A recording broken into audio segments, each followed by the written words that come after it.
आइए दोस्तों, आज हम हिंदी के कुछ शब्दों को जानते हैं, इसके अर्थ जानेंगे, संधि विच्छेद, समास आदि जीके का ज्ञान आज प्राप्त करेंगे।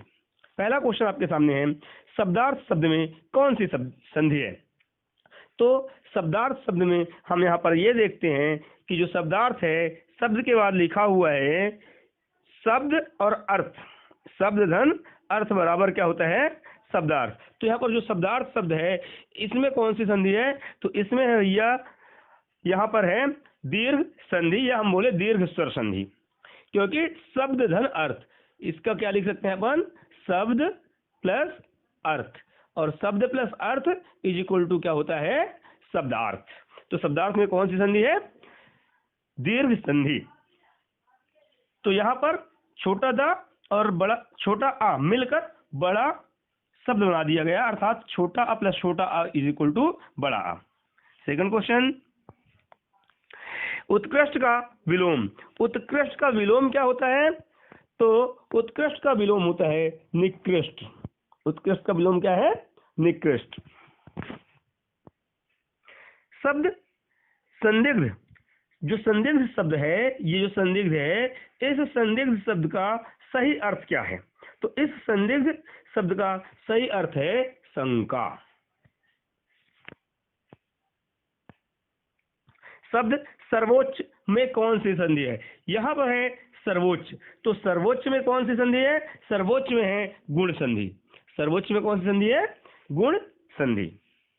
और यदि यहाँ पर जो सर्वोच्च लिखा है, सर्व प्लस उच्च, वहां पर यदि अ की मात्रा होगा, क्योंकि यहाँ पर ओ की मात्रा है इसलिए गुण संधि, यदि अ की मात्रा होता तो यहाँ पर वृद्धि संधि हो जाता। विवेकशील में सील, यहाँ पर जो विवेकशील शब्द लिखा हुआ है, इसमें से जो सील है, ये सील है क्या चीज? तो आपको मालूम होगा दोस्तों कि जो बाद में जुड़ता है, जो कहाँ जुड़ता है? बाद में जुड़ता है, उसको हम बोलते हैं प्रत्यय। जो बाद में जुड़ता है उसे अपन क्या बोलते हैं? प्रत्यय। इस प्रकार से यहाँ पर सील शब्द विवेक शब्द के लास्ट में जुड़ा हुआ है, इसलिए हम उसको क्या बोलेंगे? प्रत्यय। और यहाँ पर यदि विवेकशील में पूछता कि उपसर्ग क्या है, तो पहला जो शब्द है विवेक, वह क्या कहलाता? उपसर्ग कहलाता। राष्ट्रभाषा, जो शब्द है राष्ट्रभाषा, उसमें कौन सा समास है? तो जो राष्ट्रभाषा शब्द है, इस राष्ट्रभाषा में तत्पुरुष समास है, क्योंकि आपको मालूम होगा कि जो द्वंद्व समास होता है, जैसे कि माता पिता, क्या हो गया? माता पिता, ये कौन सा समास है? द्वंद्व समास है। द्विगु समास, जो द्वंद्व समास होता है, बीच में योजक चिन्ह होता है, और जो द्विगु समास होता है, द्विगु समास में क्या होता है? संख्यावाचक। द्विगु समास में क्या होता है? संख्यावाचक, जैसे कि पंचवटी, है ना। तो द्विगु समास जिसमें संख्या का बोध होता है, उसको अपन क्या बोलते हैं? द्विगु समास। जिसमें बीच में योजक चिन्ह होता है, उसको हम कहते हैं द्वंद्व समास। इस प्रकार से राष्ट्रभाषा में कौन सा समास है? तत्पुरुष समास। नेक्स्ट क्वेश्चन है दोस्तों आपके सामने, अज्ञान शब्द का सही अर्थ क्या है? तो जो अज्ञान शब्द है, इस अज्ञान शब्द का सही अर्थ क्या है? तो अज्ञान का मतलब होता है निरक्षरता, अर्थात हमें जब किसी भी चीज के बारे में ज्ञान नहीं होता, अर्थात हम निरक्षर होते हैं, उसे हम क्या कहते हैं? अज्ञानता। तो अज्ञान शब्द का सही अर्थ क्या है? निरक्षरता। त्रिफला में कौन सा समास है? तो जो शब्द है त्रिफला, त्रिफला में हमें अंकों का ज्ञान होता है। त्रि मीन्स तीन, इस प्रकार से यहाँ पर अंकों का ज्ञान होने पर द्विगु समास होता है, तो त्रिफला में द्विगु समास है। नेक्स्ट क्वेश्चन, निर्धन शब्द में कौन सा समास है? तो जो निर्धन शब्द है, इस निर्धन में कौन सा समास है? तो निर्धन शब्द में बहुब्रीहि समास होता है। निर्धन शब्द में बहुब्रीहि समास होता है। नेक्स्ट क्वेश्चन, महात्मा, महात्मा शब्द में कौन सा समास है? तो महात्मा शब्द में कर्मधारय समास है। महात्मा शब्द में कर्मधारय समास है। सूर्योदय, सूर्योदय जो शब्द है, इसमें कौन सा समास है? तो जो सूर्योदय शब्द है, इस सूर्योदय शब्द में तत्पुरुष समास है। सूर्योदय शब्द में कौन सा समास है? तत्पुरुष समास। आकाश गंगा का पर्यायवाची है, तो आकाश गंगा का पर्यायवाची मंदाकिनी भी होता है, सुर नदी भी होता है, स्वर्ग नदी भी होता है। इस प्रकार हम कह सकते हैं कि जो आकाशगंगा है, आकाशगंगा का जो पर्यायवाची होगा ये सभी होंगे, मंदाकिनी, सुर नदी, स्वर्ग नदी, सभी।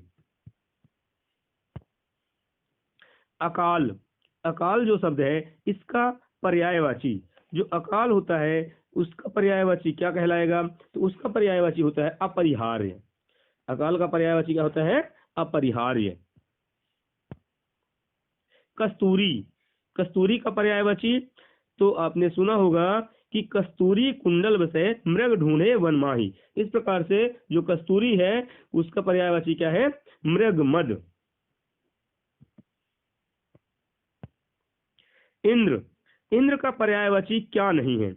तो सुरेंद्र भी इंद्र का पर्यायवाची है, देवेश भी है और सुरेश भी है, लेकिन जो विष्णु है, विष्णु इंद्र का पर्यायवाची नहीं है। अथ, अथ का विलोम, अथ का विलोम क्या होता है? इति। अथ का विलोम है इति। आसक्त, आसक्त का विलोम, तो आसक्त का विलोम होता है विरक्त। आप तो जानते हैं कि घृणा और निंदा और आश्रित मतलब दूसरे पर टिका हुआ, घृणा और निंदा का मतलब लगभग समान होता है। तो आसक्त का विलोम शब्द क्या है? विरक्त। गुरु का विलोम, तो गुरु का विलोम क्या होगा? यहाँ पर गुरु का विलोम पूछा है, तो गुरु का विलोम छात्र नहीं होता है। देखिए, गुरु और अध्यापक समानार्थी कहला सकते हैं, लेकिन अध्यापक का विलोम छात्र होता है। गुरु मतलब होता है बड़ा, जिसको अपन कहते हैं दीर्घ, तो गुरु का विलोम क्या होगा? लघु। तो गुरु का मतलब क्या हो गया? गुरु का मतलब है यहाँ पर दीर्घ। गुरु का मतलब क्या है? दीर्घ। इस प्रकार से गुरु का विलोम लघु। जिसके पास कुछ भी ना हो, जिसके पास कुछ भी ना हो उसको क्या कहेंगे? एक तरीके का गरीब भी कहते हैं, निम्न भी कहा जाता है, लेकिन जिसके पास कुछ भी नहीं होता उसको हम कहते हैं अकिंचन। जिसे मापा न जा सके, जिसको हम माप नहीं सकते उसको क्या बोलेंगे? उसको हम बोलते हैं अपरिमेय। जिसको हम कुछ नहीं माप सकते उसको क्या बोला जाता है? अपरिमेय। स्त्री जिसे स्वामी प्रेम ना करे, तो ऐसी स्त्री जिसको स्वामी प्रेम नहीं करती है उसको अपन क्या कहते हैं? दुर्भगा। गोद लिया हुआ पुत्र, तो गोद लिया हुआ पुत्र क्या कहलाता है? दत्तक पुत्र। सुना होगा आपने, दत्तक पुत्र, उसका मतलब क्या होता है? गोद लिया हुआ पुत्र। दंपत्ति का मतलब तो आप जानते ही हैं, दंपत्ति मतलब पति पत्नी। लवण, लवण का तद्भव रूप, तो लवण का तद्भव रूप नमक भी एक लवण ही है, ठीक है। और क्षार तो इसका विलोम है, ठीक है। इस प्रकार हम बोलते हैं यहाँ पर जो क्षार लिखा हुआ है, यह क्षार कुछ इस तरीके से लिखा जाएगा, छा क्षत्रिय वाला, ठीक है। तो जो लवण है, लवण का जो तद्भव रूप है यह होता है नून। तो याद रखिएगा, लवण का तद्भव रूप क्या होता है? नून होता है।